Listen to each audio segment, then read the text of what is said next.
Hi നമസ്കാരം. ISL വിശേഷങ്ങളിലേക്ക് സ്വാഗതം. ചാനൽ സബ്സ്ക്രൈബ് ചെയ്യാത്തവർ എത്രയും പെട്ടെന്ന് ചെയ്യുക.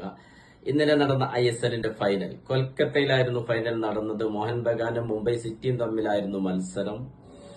കളിക്ക് വിപരീതമായി എന്ന് പറഞ്ഞാൽ കളിയുടെ തുടക്കം മുതലേ മുംബൈ ഇന്ത്യൻസ് ആണ് ലീഡ് ചെയ്യുന്നത്. മികച്ചൊരു കളിയാണ് കളിക്കുന്നത്. എന്നാൽ അതിന് വിപരീതമായി 44-ാം മിനിറ്റിൽ ഗോൾ നേടുന്നത് മോഹൻ ബഗാനാണ് ജേസൺ കമ്മിൻസിലൂടെ. സ്വന്തം കാണികൾക്ക് മുന്നിൽ ലീഡ് നേടിയ ആഘോഷം ആദ്യ പകുതി അവസാനിക്കുമ്പോൾ മികച്ച രീതിയിൽ അവർ നടത്തി. പക്ഷേ രണ്ടാം പകുതി തുടങ്ങി മുംബൈ സിറ്റി അവരുടെ പ്രകടനം വീണ്ടും കാഴ്ച. 53-ാം മിനിറ്റിൽ ഡേസ് പെരേര മികച്ച ഒരു ഗോൾ നേടുന്നു മുംബൈ സിറ്റിക്ക് വേണ്ടി. ഗോൾ 1-1. അദ്ദേഹത്തിന്റെ 10ാമത് ഗോളായിരുന്നു ഈ ISLല്. പിന്നീട് അങ്ങോട്ട് മുംബൈ സിറ്റി ഒന്നുകൂടി ഊർജ്ജസ്വലരായി കളിക്കുന്നു. ഗോൾ നേടാനുള്ള തീവ്ര ശ്രമം വീണ്ടും നടത്തിക്കൊണ്ടിരിക്കുന്നു. മോഹൻ ബഗാൻ കളി മാറുന്നു.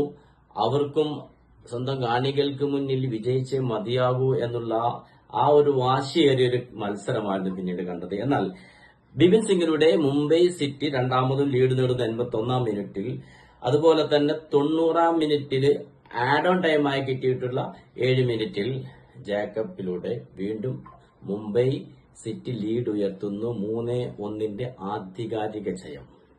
ഇത്തവണ ഷീൽഡ് നേടിയത് മോഹൻ ബഗാൻ ആയിരുന്നു. കൂടെ കപ്പും കൂടി നേടാം എന്ന ആ ഒരു മോഹത്തിന് മുംബൈ സിറ്റി തിരിച്ചടി നൽകി. ഇതുവരെ ഷീൽഡും കപ്പും നേടിയ ഒരേ ഒരു ടീം മുംബൈ സിറ്റിയാണ്. ഇപ്രാവശ്യം അവർക്ക് ഷീൽഡ് നഷ്ടമായത് മോഹൻ ബഗാനുമായിട്ടുള്ള മത്സരമായിരുന്നു. പക്ഷെ അതിനൊരു മറുപടി കൂടി ആ ഫൈനലിൽ മുംബൈ സിറ്റി അവർക്ക് കൊടുത്തു എന്നതാണ് ആ മത്സരത്തിന്റെ മറ്റൊരു പ്രത്യേകത. എന്നാൽ ബ്ലാസ്റ്റേഴ്സ് ആരാധകർക്ക് സന്തോഷിക്കാനുള്ള ഒരു വക അവിടെയുണ്ട്.